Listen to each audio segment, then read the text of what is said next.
우리 한 절씩 교독하시겠습니다. 디모데후서 1장 1절부터 8절까지 1절입니다.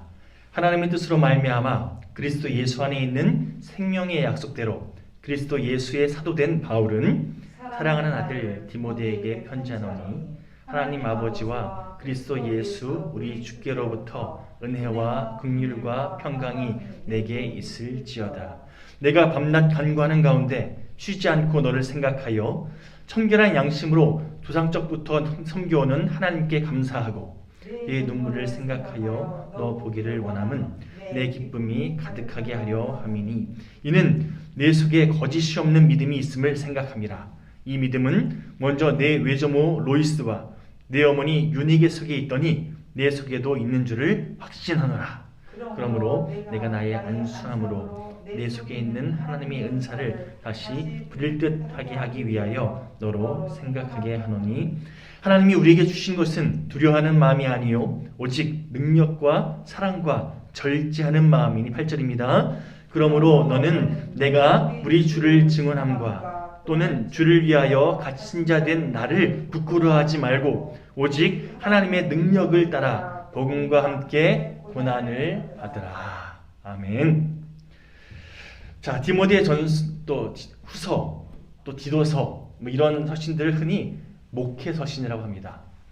목회 서신은 바울이 자신이 세운 교회들 또 그 교회를 돌보면서 또 양육하면서 목회자로서 그가 경험했던 그런 자신의 경험들을 토대로 사랑하는 자신의 목회 후배자들에게 교회에 당면한 과제들을 어떻게 대처하면 되는지 또 그 모든 일들에 대해서 어떻게 믿음으로 감당해야 되는지에 이 모든 것들을 조언해주고 또 권면해주는 그런 내용들을 쓴 편지를 의미합니다. 그 중에서 오늘 우리가 함께 봉독한 디모데 후서는 바울이 에베소, 지금의 터키 에파소라는 지역인데요. 그곳에서 목회하고 있던 디모데에게 보낸 두 번째 편지. 특별히 이 디모데후서는요, 바울이 순교당하기 전에 마지막으로 쓴 편지이기 때문에 소위 바울의 마지막 유언과 같은 그런 서신이라 할 수 있습니다. 자, 이쯤에서 우리가 디모데와 바울이 어떤 관계인지 좀 살펴볼 필요가 있는데요. 잠시 사도행전 14장 8절에서 10절까지 말씀 제가 봉독해 드리겠습니다. 루스드라에 발을 쓰지 못하는 한 사람이 앉아 있는데 나면서 걷지 못하게 되어 걸어본 적이 없는 자라. 바울이 말하는 것을 듣거늘 바울이 주목하여 구원받을 만한 믿음이 그에게 있는 것을 보고 큰 소리로 이르되 네 발로 바로 일어서라 하니 그 사람이 일어나 걷는지라. 자, 이 말씀 나중에 이 말씀 가지고 또 함께 살펴볼 그런 시간이 있을 텐데요. 특별히 1차 선교여행 할 때 하나님이 인도하신 가운데 루스드라라는 지역에 바울과 바나바가 방문하게 되잖아요. 이때 선천성 하반신 마비자, 한마디로 태어나면서부터 이 땅에 그렇게 태어나면서부터 한 번도 걸어보지 못했던 선천성 그런 하반신 마비자, 그를 치유하는 기적을 일으키게 됩니다. 그리고 그 현장을 목격한 많은 사람들이 바울과 바나바를, 왜냐하면 그 사람이 어떤 사람인지 알거든요. 근데 그 사람이 벌떡 일어나는 걸 보면서 바울과 바나바가 저 사람들 신이다. 저 사람들은 사람이 아니라 신적인 존재다. 이렇게 그들을 경배하고 신으로 추앙하려고 하는 그런 분위기가 일어나니까 아닙니다. 이건 우리의 능력이 아니라 이 모든 것을 허락하신 분은 바로 하나님이십니다. 하나님을 찬양하면서 또 하나님께서 우리에게 허락하신 그런 복음의 능력을 증거하면서 그들에게 예수 그리스도의 복음을 전했고요. 그리고 예수 그리스도에 대해서 전혀 알지 못했던 이 루스드라 사람들이 그 사건 이후로 복음을 영접하고 그리스도인이 된 역사가 일어나게 되는데요.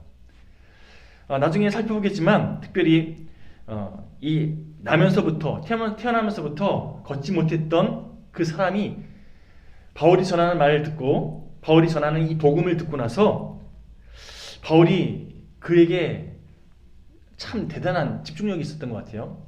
저 말씀을 전하면서 보면요, 저 사람이 내 말을 참 집중해서 주위에서 듣고 있구나 이런 생각이 들 정도로 집중해서 정말 최선을 다해서 말씀에 그렇게 빠져드는 그런 사람들을 보게 되는데요. 아마도 바울이 보기에도 이 루스드라에 발을 쓰지 못하는 선천성 하반신 마비자 이 사람이 정말로 구원받을 만한 믿음, 아주 집중해서 복음을 듣는 걸 보면서 또 집중해서 말씀에 그렇게 빠져드는 걸 보면서 그에게 다가가서 주님의 복음의 능력으로 일어서게 하잖아요. 여러분, 그로부터 1년의 시간이 흐른 이후에 사도행전 16장에 보면요, 우리 본고로 쓰겠지만 잠시 우리 사도행전 16장 1절에서 2절까지 말씀을 좀 찾아볼게요. 사도행전 16장 1절에서 2절. 우리 한 목소리로 함께 봉독하겠습니다. 사도행전 16장 1절에서 2절. 네. 시작. 바울이 더베와 루스드라에도 이름에 거기 디모데라는 제자가 있으니 그 어머니는 믿는 유대 여자요 아버지는 헬라인이라. 디모데는 루스드라와 이고니에 있는 형제들에게 칭찬받는 자니. 자, 바울이 2차 선교여행 1년여의 시간이 지나고 나서 2차 선교여행을 그렇게 진행하는 과정 속에서 다시금 루스드라에 방문했는데 거기에 1년 전에는 예수님을 아는 사람들이 한 명도 없었는데 안진뱅이가 나면서부터 걷지 못했던 사람이 일어나는 그 기적을 함께 경험하고 복음을 영접한 이후에 그곳에 그리스도인들이 많이 일어섰던 거죠. 그 중에서 오늘 본문에서 소개하고 있는 디모데라는 청년을 만나게 됩니다. 이 디모데가 얼마나 신실했던지 또 복음을 선교하는데 얼마나 많이 최선을 다해서 그렇게 이루어가기 위해서 애썼던지 바울이요 이 디모데를 자신의 양아들로 영적인 양아들로 삼습니다. 그리고 디모데와 함께 이후로 복음 전하는 동역자로서 함께 많은 사명을 감당하는데요. 오늘 본문 5절에 보시면 자 우리 본문 5절 말씀 함께 읽어보겠습니다. 디모데후서 1장 5절. 자, 한 목소리로 5절 말씀 다시 한번 봉독해 보겠습니다. 시작. 이는 내 속에 거짓이 없는 믿음이 있음을 생각함이라. 이 믿음은 먼저 내 외조모 로이스와 내 어머니 유니게 속에 있더니 내 속에도 있는 줄을 확신하노라. 사실 디모데의 아버지는 헬라인이었지만 어머니는 유대인이었어요. 유대인들은요 보통 모기혈통이라 그래서 가정교육을 통해서 그렇게 하나님의 말씀을 가르치는 그런 전통이 있었기 때문에 어머니가 유대인이면 자녀들도 유대인이에요. 아버지가 이방인이라 할지라도요 가정교육, 엄마의 그런 신앙교육을 통해서 그가 유대교육을 받았기 때문에 보통 엄마가 유대인이면 자녀도 유대인으로 그렇게 인정합니다. 자, 어머니가 또 할머니가 유대인이었어요. 그렇다 보니까 자기 아버지 헬라인이었지만 디모데는요 어렸을 때부터 하나님에 대해서 배웠고 하나님 말씀에 대해서 그렇게 삶 가운데 배우는 그런 믿음이 있는 사람이었거든요. 그런 그에게 1년 전에 예수 그리스도의 복음이 들어갔습니다. 하나님께서 예수 그리스도를 통해서 이 땅 가운데 많은 죄 가운데 거하는 사람들을 어떻게 회복시키시고 구원시키시는지 또 하나님께서 어떻게 이 땅 가운데 많은 사람들을 그렇게 회복시켜가기 원하시는지에 대해서 그렇게 말씀을 통해 영접했거든요. 자, 디모데는 예전부터 어렸을 때부터 하나님에 대해서 배웠지만 그리고 그걸 기반으로 해서 복음이 그 가운데 바르게 세팅되니까 바르게 그렇게 정리되니까 너는 이제는 하나님께서 보시기에 정말 거짓이 없는 하나님께서 기뻐하시는 그런 신실한 그리스도이냐 이것을 확인시켜주고 있는 거예요. 특별히 본문 5절에 기록된 거짓이 없는 이란 단어는요. 이 언어를 살펴보면 옛날에 그릇을 파는 상인들이 예전 같은 경우는 지금처럼 막 기술도 좋지 않고 또 팔 때 여러 가지 거짓 쉽게 말해서 사기를 많이 치는 그런 사람들 많이 있었을 거 아니에요. 예를 들어서 그릇이 금이 갔는데 뭐 이렇게 진흙으로 잘 이렇게 발라서 겉에는 아무렇지도 않게 잘 그렇게 포장하면 이거 깨진 건지 아니면 괜찮은 건지 알 수 있는 방법이 없잖아요. 그래서 이게 정말 괜찮은 그릇인지 쓸만한 그릇인지 확인하기 위해서 이렇게 햇빛에 딱 비춰보면 아주 실금이 가 있는 게 이게 보이는 그런 작업을 했다는 거죠. 한마디로 햇빛에 비추었을 때 금가지 않는 그런 상태, 아무런 흠이 안 보이는 상태, 이게 바로 거짓이 없는 이라는 단어의 어원이라는 거예요. 하나님의 그 찬란한 빛 앞에 섰을 때 너 정말 부끄러움이 없는, 부족하면 하나님께서 보시기에 너 의롭다 인쳐줄 수 있는 그런 삶을 살아왔어 라고 디모데를 인정해주고 있는 거예요. 자, 그런 디모데, 진실한 믿음 가지고 있는 그 디모데, 저 여러분들이 하나님께서 보시기에 또 우리 서로가 서로를 바라보면서 이런 거짓이 없는 진실한 삶을 살아가는, 진실한 믿음으로 하루하루 살아가는 그런 복된 인생 되시길 주님으로 간절히 축원합니다. 우리 서로 바라보시면서 당신은 거짓이 없는 진실한 믿음의 사람입니다. 길죠? 그러나 짧게 진실한 인생입니다. 시작. 진실한 인생입니다. 아멘. 이것이 정말 서로의 삶을 통해 바라보면서 정말로 당신 정말 그런 인생입니다 라고 축복하면서 정말 기쁨으로 인정할 수 있는 그런 우리 모두가 되길 간절히 소망합니다. 중요한 사실은요, 말만 번지르한 그런 인생 말고요, 그리스도인들 가운데 말로는 사랑을 말하면서 말로는 신실한 그런 인생인 것처럼 그렇게 말하면서 실제 삶 보면요, 정말 하나님께서 정말 기뻐하시는 진실한 사랑이, 또한 믿음의 순종이 드러나지 않는 그런 인생들이 참 의외로 많더라는 겁니다. 예배 드릴 때 보면요, 정말 신실한 그리스도인인 것 같은데, 믿음의 사람인 것 같은데, 예배당 문을 나서서 그 삶의 자리에 가보면요, 행동이 그 입술의 고백을 증명하지 못하는 인생들이 더러 있다는 거죠. 오죽하면 우스갯소리로 세상에서 가장 은혜로운 곳이 교회 주차장이다라는 우스갯소리가 있어요. 이게 무슨 얘기일까요? 주차장에 은혜를 다 쏟아놓고 가니까 거기에 은혜가 가장 많다는 거예요. 오죽하면 이런 우스갯소리가 나타났을까요? 우리 삶 가운데 예배 시장에 경험했던, 또 말씀 붙잡고 경험했던 그 은혜가 계속 이어져 가야 되는데 다 쏟아놓고 간다는 거예요. 삶 가운데 그 은혜가 나타나지 않는다는 거죠. 여러분, 진실한 믿음은요, 반드시 행동으로 이어져야 됩니다. 행동에 우리 삶 가운데서 사랑의 열매가, 또한 순종의 열매가 나타나야 된다는 겁니다. 말씀대로 순종하겠습니다. 아멘! 이렇게 고백했으면요, 비록 내 뜻과 달라도, 나는 그거 이해할 수 없어도 하나님의 뜻인 줄 믿고 신뢰함으로 삶으로 순종하는 인생. 우리 자녀들 가운데 뭐 시키면 알았어요 말하는데 실제 안 하면요, 그 순종합니까? 백날 알았어요 할게요 말해도요, 그거 하지 않으면 안 한 거잖아요. 순종하지 않은 거잖아요.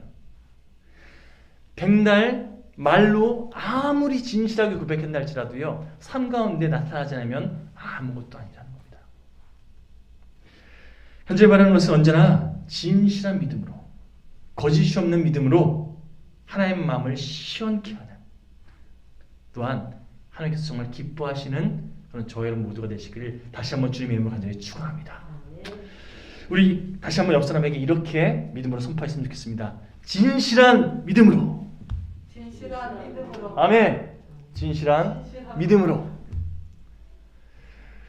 여러분, 다시 본문 들어와서 이 디모데가 지금 처한 상황은요, 솔직히 말하면 목회자로서 스스로 감당하기 힘든, 뭔가 좀 영적으로 많이 다운되어 있는 그런 상황이었어요.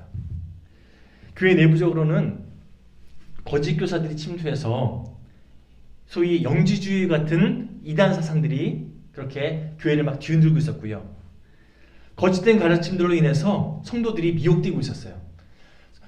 목회자로서 한 교회를 책임지는 그런 교육자로서 디모데가 아무리 애써서 말씀을 권면해도 이게 안 먹히는 거예요. 사람들이 따라오지 않는 거예요. 또한 디모데가 연소함으로 인해서, 쉽게 말해서 아직 젊은 어린 그런 교육자라고 성도들이 막 무시하는 거예요. 뭘 한다고, 나이도 젊은 게, 이러면서 말을 잘 귀담아 듣지 않으니까 목회의 리더십을 발휘하는데 참 문제가 있었던 그런 상황이었던 거죠. 한마디로 목회 대상인 성도들과의 관계성 속에서 많은 어려움을 겪고 있었다는 겁니다. 이런 경우에 목회자들은요, 대부분 교인들을 탓하거나, 첫 번째 반응, 혹은 목회를 잘 못하는 자신을 탓하거나 누군가를 탓하게 돼 있어요. 그게 교인들 탓하거나 아니면 자신을 탓하거나, 탓하는 선택을 자주 하게 됐다는 겁니다. 그런 상황 속에서 이렇게 내가 부족합니다, 연약합니다, 주님 도와주십시오, 무릎 꿇고 자신의 연약함을 온전히 하나님께 맡겨드리는 기로 삼아야 되는데, 이게 의외로 자신의 함정에 빠져가지고요, 사람을 탓하는, 그게 상대방이 됐든 자기 자신이 됐든 사람을 탓하는 쪽으로 흘러갈 이런 연약함이 우리 함정 같으라는 거죠.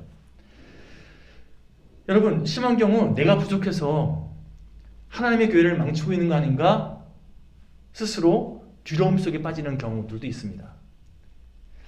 그런 맥락에서 여러분, 제가 이렇게 인간의 연약함에 스스로 빠져들지 않을 수 있도록 언제나 무릎 꿇어 기도함으로 영적으로 강건하게 하나님께서 원하시는 그 길을 믿음으로 나갈 수 있는 그런 목회자가 될 수 있도록 위해서 기도해 주십시오. 그럴 때 저를 신뢰하면서 함께 믿음으로 걸어갈 수 있는 우리 영일교회 귀한 믿음의 공동체가 될 줄 믿습니다.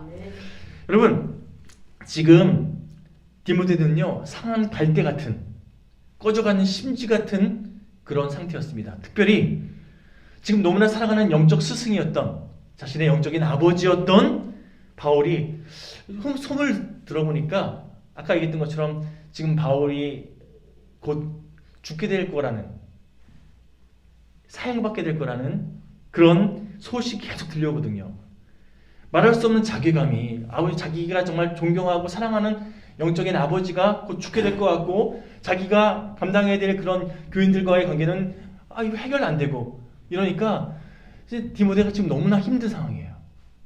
그런 디모데를 향해서 바울이 지금 이 디모데 후서를 통해서 권면하고 있습니다. 우리 본문 6절에서 7절 다시 한번 한 목소리로 봉독해 볼게요. 시작. 그러므로 내가 나의 안수함으로 내 속에 있는 하나님의 은사를 다시 부릴 듯하게 하기 위하여 너로 생각하게 하노니, 하나님이 우리에게 주신 것은 두려워하는 마음이 아니요 오직 능력과 사랑과 절제하는 마음이니.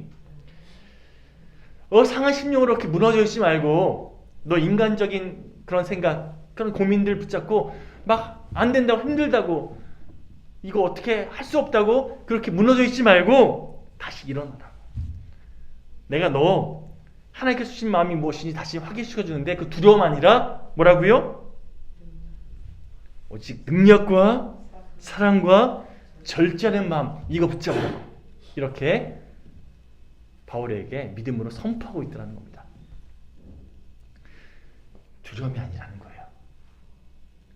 걱정, 염려가 아니라는 거예요. 능력과 사랑과 절제하는 마음.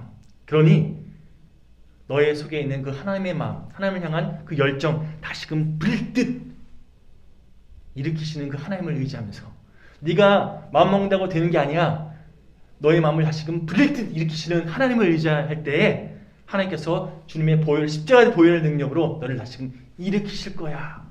이렇게 믿음으로 선포하고 있다는 거죠. 그렇습니다, 여러분. 오늘 본문을 통해서 세 가지를 함께 나눌 텐데요. 첫째로, 하나님은요, 우리에게 능력을 주시는 분이십니다. 우리에게 능력을 허락하셨고 능력으로 우리의 삶을 인도하시는 분이십니다.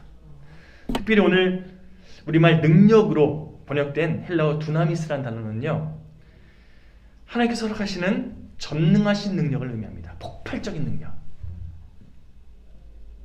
이 능력이 무엇인지 정확하게 우리가 캐치하기 위해서는, 파악하기 위해서 우리 사도 바울이 쓴 서신 가운데 한 구절을 좀 살펴볼 필요가 있는데요.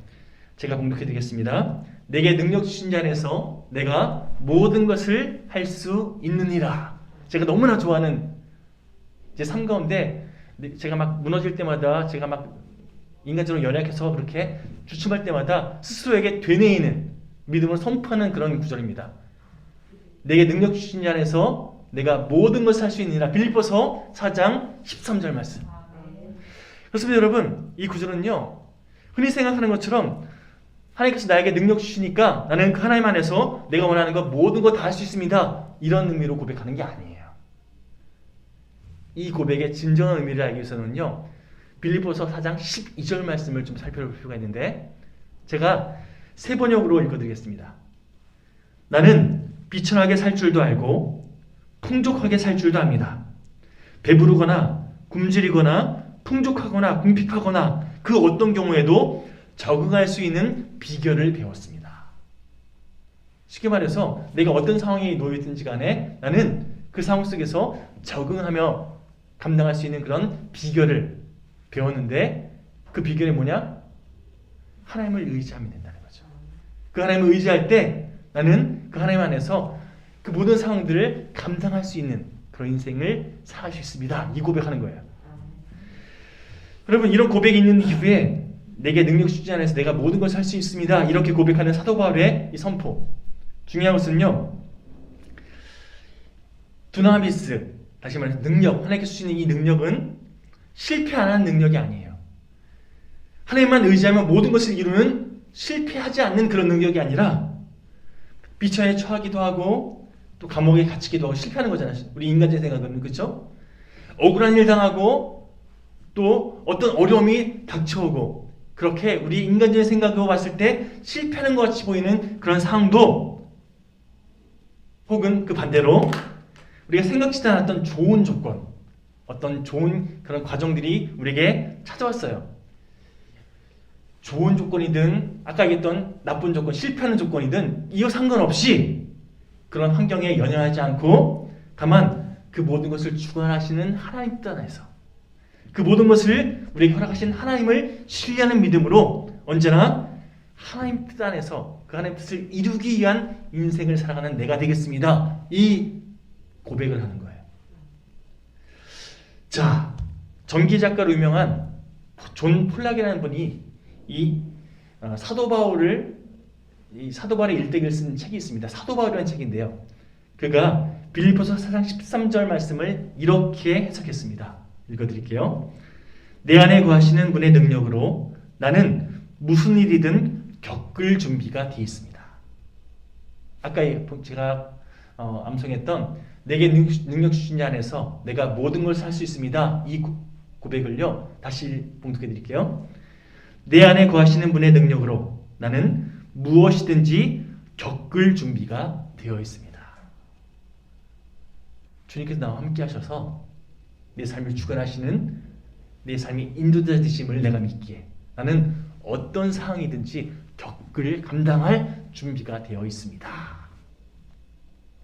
여러분, 어떤 상황 속에서도 하나님을 의지하면서 하나님께서 주신 능력을 힘입어서 언제나 두려움을 이겨내고 무슨 일이든 감당할 준비가 되어 있는 그런 저와 여러분 모두가 되시기를 간절히 축원드립니다. 여러분, 하나님께서 우리에게 주신 두 번째, 그 두 번째는요, 우리 본문 7절 말씀 제가 다시 한번 봉독하겠습니다.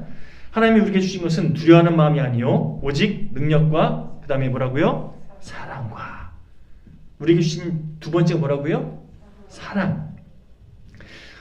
언젠가 제가 어떤 성도님 댁에 신방 갔다가 그 집에 걸려있는 그 액자를 보고 나서 깜짝 놀란 적이 있습니다.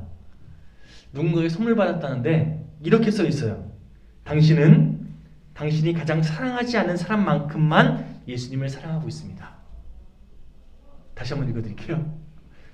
당신이 가장 사랑하지 않는 사람만큼만 예수님을 사랑하고 있습니다. 참 무서운 말이죠. 내가 예수님을 사랑하는 척도는 내가 가장 사랑하지 않는 사람을 사랑하는 그 정도가 예수님을 사랑하는 척도라는 거예요. 이게 뭘 의미하는 걸까요? 예를 들어서 이 컵이 하나 있어요. 뭐 이렇게 있다고 가정해 보시고요. 그 컵이 이렇게 평평하게 잘 이렇게 마무리되어 있으면 좋겠는데 한 군데가 이렇게 깨져 있어요. 그래서 움푹해 있으면 여러분 어디까지 물 담을 수 있죠? 펴 있고 깨져 있는 그 테두리까지만 물 담을 수 있죠. 예수님을 사랑하는 우리의 마음이 딱 그만큼까지만 담을 수 있는 거라는 거죠. 내가 가장 미워하는, 내가 가장 싫어하는, 내가 가장 꺼려하는 그 사람만큼만 담을 수 있다는 거예요. 우리가 예수님을 사랑한다는 척도가 딱 거기까지라는 거예요. 무서운 말입니다. 여러분, 아까 제가 얘기했던 것처럼 이 찬양 우리 많이 예전에 불렀던 찬양인데요. 왜 나의 입은 사랑을 말하면서 왜 나의 마음은 화해를 말하면서 그 다음에 뭐라고 고백하죠? 왜 내가 먼저 하지 못하는지, 왜 내가 먼저 손을 내밀지 못하고 왜 내가 먼저 그렇게 행하지 못하는지 나는 이렇게 연약합니다. 이 고백 기억하시죠? 말로는 사랑을 고백하는데 정작 행동으로는 미움, 다툼, 시기, 질투 이것을 우리가 먼저 선택할 때가 많다는 거예요. 자존심 부리고요. 내가 먼저 어떻게 하면서 내 자존심 때문에 먼저 그렇게 섬기지 못하는 것이 우리의 현실이라는 거죠. 여러분, 어떻게 저 사람 저럴 수 있어? 저 사람 생각이 있는 거야 없는 거야? 이렇게 상대방을 재단하고 판단하게 선택할 때가 참 많은 것이 우리의 현실인데 주님의 사랑으로 주님께서 우리를 바라보시는 그 사랑으로 우리 또한 우리가 바라보는 상대방을 바라보게 될 때 우리가 이왕이면요 이렇게 한쪽이 막 깎여 있는 그런 컵이 아니라 그 컵이 좀 더 이렇게 수평을 이룰 수 있는 완만하게 모두가 다 고루고루 이렇게 이룰 때 우리가 담을 수 있는 사랑의 분량이 더 많아질 수 있는 것처럼 그렇죠? 아무리 한쪽이 높아도요 한쪽이 깎여 있으면 딱 그만큼밖에 못 담는다니까요. 우리가 더 많은 하나님의 사랑을 담을 수 있는 그릇 될 수 있도록 우리가 더 많은 하나님께서 맡기신 영혼들을 담을 수 있는 그런 그릇이 될 수 있도록 하나님 우리 가운데 하나님의 사랑을 채워주십시오. 이렇게 매 순간 깨어 기도하는 저 여러분 모두가 되었으면 좋겠습니다. 여러분 요한 1서 4장 18절 21절까지 말씀 제가 봉독해 드리겠습니다. 사랑에 대해서 이렇게 정리해주고 있습니다. 사랑 안에 두려움이 없고 온전한 사랑이 두려움을 내쫓나니 두려움에는 형벌이 있습니다. 두려워하는 자는 사랑 안에서 온전히 이루지 못하였느니라. 우리가 사랑함은 그가 먼저 우리를 사랑하셨습니다. 누구든지 하나님을 사랑하나 하고 그 형제를 미워하면 이는 거짓말하는 자니 보는 바 그 형제를 사랑하지 아니하는 자는 보지 못하는 바 하나님을 사랑할 수 없느니라. 우리가 이 계명을 주께 받았나니 하나님을 사랑하는 자는 또한 그 형제를 사랑할지니라. 눈에 보이는 어떤 대상을 사랑하지 못하면서 눈에 보이지 않는 하나님을 사랑한다? 이 거짓말이라는 거예요. 하나님께서 나에게 맡기신 그 사람부터 사랑할 수 있는 선택할 때 하나님을 사랑한다는 우리의 고백이 드러나게 되어 있다는 거죠. 여러분, 사랑스러운 사람을 사랑하는 것은 쉬운 일입니다. 나에게 뭔가 도움을 주고 나를 편하게 해주는 사람을 사랑하는 거 쉬운 일이에요. 반면 사랑스럽지 않은 사람, 뭔가 불편한 사람을 사랑한다? 이거 많은 어려움이 따르기 마련입니다. 그러나 사랑하기 어려운 사람까지도 사랑하기를 선택하는 것, 이것이 하나님께서 성경을 통해서 계속해서 우리에게 원하시는 순종이 믿음의 선택인 줄 믿습니다. 왜냐하면요 바로 그 일을 위해서 주님께서 먼저 사랑으로 우리를 택해 주셨고 우리를 용서해 주셨고 그 용서로 다른 사람을 품어라 라고 말씀하고 계시기 때문입니다. 이 땅은요 뭔가 사랑의 악순환이 계속 반복되고 있어요. 서로 자기 주장 펼치면서 계속해서 뭔가 악순환이 벌어지고 있잖아요. 이것을 다시금 선순환으로 바뀌기 위해서 우리가 먼저 하나님의 사랑으로 다른 사람을 섬기고 그 사람을 위해서 헌신하는 그런 선순환의 물꼬를 틀 때 그런 우리를 통해서 하나님의 아름다운 역사가 일어나게 돼 있다. 계속해서 우리에게 원하시는 믿음의 순종의 길이라는 것이죠.